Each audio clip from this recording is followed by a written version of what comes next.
Okay, how many ways can you say death trap? Whoa. Look at that.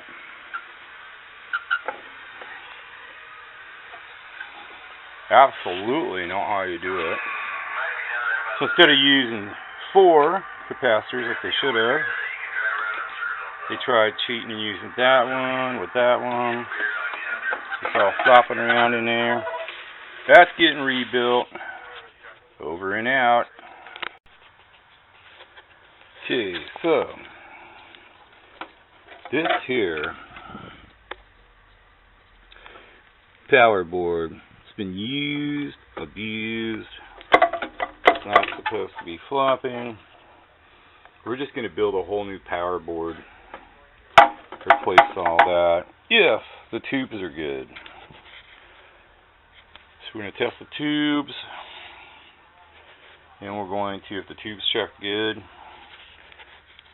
figure out how much it's going to cost to build a whole new power board and replace that piece of crap.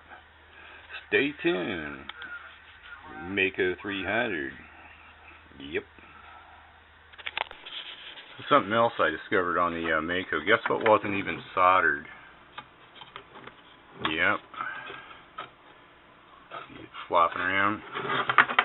And it's not wired right. It's totally wired wrong. According to the schematics, no, and no. So I'm going to put it back the way the schematics have it. Because that's how we roll. Okay, so something was bothering me about the way this is wired. I'm scratching my head going, this does not make any sense. There's just no way. So, you have a high and low switch here. It's supposed to transfer the power between the secondary part of the high voltage winding. Okay, they had these 2 wires right here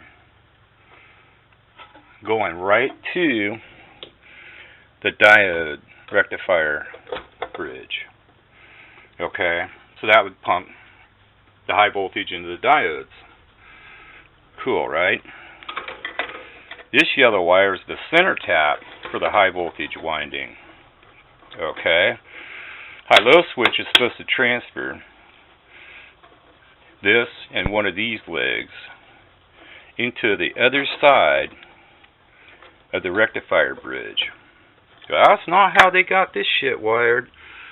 They had this actually going between the 2 capacitance banks. Yeah, that's not right. This and one of these wires is supposed to go to this switch right there. And then the output of that switch, the common, it's supposed to go to the rectifier bridge so you can control the voltage from low to higher voltage going through your rectifier and capacitance bank. Nope, that's not how they wired it.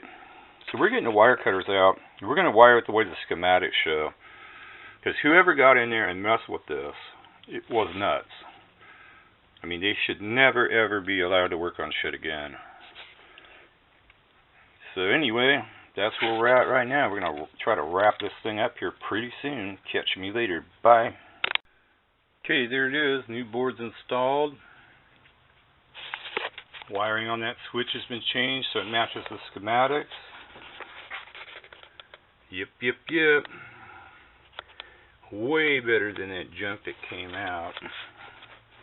So as soon as the adhesive sets up, I'll be able to put this on the Variac and give her a run. Catch me later. Bye. Still on the maco300. So I uncoiled the cord and didn't notice that the cord was like that.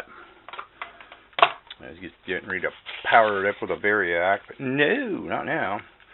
I'm going to replace that cord and then we'll be back. Yep, that wasn't quick and easy. I had to drill a new hole for the strain relief. Why oh why was this punched out like that? I have no idea. That was stupid. So anyway, got the new cord mounted. This one's going to have an earth ground. That'll make it UL approved. Anyway, hopefully we'll be able to test fire this thing. Catch me later. Bye.